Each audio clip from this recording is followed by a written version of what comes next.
What if everything you know about Machu Picchu is a lie? What if the postcard-perfect ruins you've seen 1,000 times are just a skeleton, hiding the flesh and blood of a vibrant, living city? Welcome to Machu Picchu, not as the weathered stones you've seen, but as it was in its prime, reborn through the lens of artificial intelligence. Today, we don't just walk among the ghosts, we step back into their world. Look at the mountains surrounding you. They aren't just scenery. They are sentinels, carved in shape to mirror the very cosmology of the Inca. The peak of Machu Picchu looms behind the citadel not as a random hill, but as a guardian, a physical embodiment of a sacred story we will decode together. But first, close your eyes. Now, open them to this. The gray moss-covered stones you expect are gone. Before you, the sacred plaza blazes with color, intricate geometric patterns, dyed in deep crimsons, brilliant yellows, and sky blues, dance across the perfectly fitted walls. You are standing on the edge of a world that was deliberately hidden from the Spanish conquistadors. A world so well concealed that it remained unknown to the outside world for centuries. But why build a palace in the clouds? What urgent purpose drove an empire to perch a city on this razor-sharp ridge? The wind carries a sound, not the whisper of tourists, but the murmur of a bustling community. A llama, draped in a red tassel, nudges past you, its bells jing. The air is thick with the smell of wood smoke and roasting maize. A sensory overload our modern, sterile view of the site has completely erased. This is the problem with history. We see the bones and assume we know the beast. We walk through silent museum halls and call it understanding. But a city without its people, without its sound, without its color, is a corpse on a slab. We have been taught to revere the stones, to marvel at the dry stone construction, where not even a knife blade fits between them. We are told it was a royal estate, a religious sanctuary, and we nod, satisfied. But that explanation is a comfortable lie, a placeholder for a truth far more complex and compelling. The agitation sets in when you realize what we've lost. We look at a gabled wall and see craftsmanship. We don't see the thatched roof, golden in the afternoon sun, sheltering a family below. We look at a ceremonial bath and see a clever aqueduct. We don't hear the splash of water or see the reflection of a priest's face as he performs a ritual at dawn. Our understanding is a shadow play on the wall of a cave, while the real, vibrant city blazes in the sunlight just behind us, out of reach. We are content with the shadow, never realizing what we are missing. But what if we could turn around? What if we could finally see the light? That is the promise of this journey. Using the latest AI reconstructions, we are peeling back the skin of time. We are injecting the blood back into the veins of this stone giant. We are not just rebuilding Machu Picchu, we are reanimating it. Follow me. Let's leave the tourists at the entrance. They will see the ruins.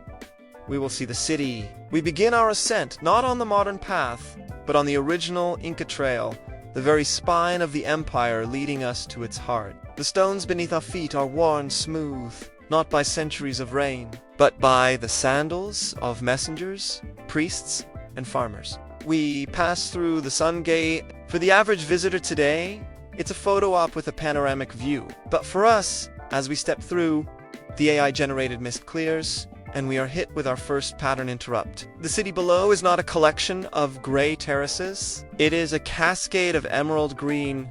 Each terrace or indin is bursting with life. Not just any plants, but a carefully engineered agricultural laboratory. We can see quinoa flowering in shades of purple and red, maize stalks standing tall, and fields of colorful potatoes we have no names for in our modern vocabulary. This wasn't just a pantry. It was a statement of power, a demonstration of the Inca's ability to master nature itself, to create soil on a mountaintop. And look closer. Water doesn't just flow down the mountain. It is channeled, directed, and celebrated. It dances from fountain to fountain. A liquid prayer that connects the earth to the sky. 16 fountains, we are told by archaeologists, but AI shows us what they really were. We stop at the first fountain. Water cascades into a stone basin carved with a precision that seems impossible. But now, we see the basin is lined with a shimmering, silvery metal, perhaps platinum, or a polished copper, alloy catching the light and reflecting it upwards, making the water appear to glow from within. Who drank here? Was it the emperor? The Sapa Inca himself? Or was it the high priest purifying himself before entering the sacred sector above? We don't know yet. The open loop tightens. We must go higher. We begin to climb towards the sacred sector, past the residential buildings. But these aren't just empty rooms. Through the open doorways, we catch glimpses of life. In one, a woman weaves a textile on a backstrap loom. The fibers dyed with cochineal, creating a red so vibrant it seems to bleed into the air. In another, a man sits cross-legged, shaping a piece of obsidian into a mirror, his face a mask of intense concentration. The soundscape changes. The murmur of the agricultural terraces below fades, replaced by the low, resonant hum of a conch shell being blown from a higher terrace. It's a call to prayer, or perhaps a signal. The sound echoes off the surrounding peaks, the mountains themselves becoming part of the city's acoustic architecture. We pass Awao. To a modern eye, it's a masterclass in stonework. To us, now, we see it's a tapestry. The stones are not just fitted, they are chosen for their shape and character. One jutting stone, rough and unhewn, sits next to a perfectly smooth ashlar. It's not a mistake.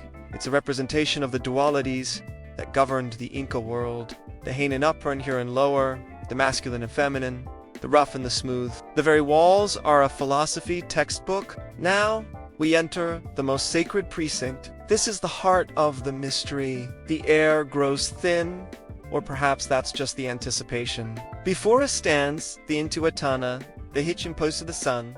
Today, it's a carved rock pillar, a popular spot for photos, but in our reconstructed world, it is alive. This is our next pattern interrupt. The Intihuatana is not just a rock, it is an axis mundi, a point where the earth, the sky, and the human realm connect. AI reconstruction shows us what the priests knew. On the equinoxes, the sun sits directly atop the pillar, casting no shadow. For a brief moment, the sun is tied to the earth, but it's not silent. We see a ceremony unfolding. Priests, adorned in feathers and gold, stand around the stone. The high priest, his face painted with a stripe of red ochre, raises a golden Keru ceremonial cup to the sun. He is not asking for blessings. He is ensuring the cosmic order. He is ensuring the sun will continue its path across the sky, that the maize will grow, that life will continue. He is an astronomer, a priest, and a politician, all in one. We feel the chill that isn't from the mountain air. This was the epicenter of a world we have lost. We turn, and the view from the Intihuatana is breathtaking, but our eyes are drawn to a building that stands apart. The Temple of the Sun. It's curved, semicircular, hugging a bedrock outcrop. Its walls are a masterpiece of engineering. But our AI reconstruction reveals its true purpose. The windows aren't just windows, they are celestial alignments. At dawn on the June solstice, the sun pours through a specific trapezoidal window, its light falling directly onto the center of a large stone within the temple. The room is designed to be a camera, a solar observatory that marked the passing of the year with the precision of a Swiss watch. But there's something else. The stone it illuminates is carved to mimic the sacred mountain peaks visible through the window. The temple is a bridge connecting the interior space to the exterior landscape, the microcosm to the macrocosm. It is a place where the mountains themselves are brought inside to worship. Wistangieri bathed in this reconstructed solstice light, and the sheer intellectual and spiritual ambition of it all is staggering. This was not a retreat. This was a command center for the cosmos. The sun continues its arc, and shadows begin to lengthen. We haven't even touched the residential palaces, the royal mausoleum, or the secrets hidden beneath the Temple of the Sun. What lies in the caves below? And who was really buried here? The city is starting to wind down, but our journey is only half over. We've seen the public face, the ceremonial heart, but now, as dusk falls on this reconstructed paradise, We must go where few were ever allowed to tread. We must go into the hidden spaces, the places where the Inca elite lived, and where their deepest secrets were buried. You feel it, don't you?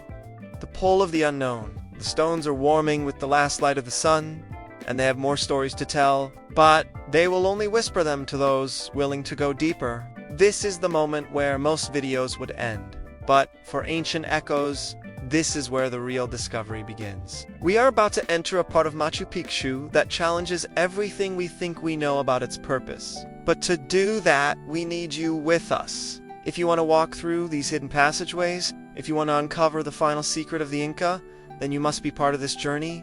Hit that subscribe button right now, not just to follow Ancient Echoes, but to ensure you don't miss the second half of this exploration. Like this video so the algorithm knows that history isn't just dusty textbooks, it's a living, breathing adventure.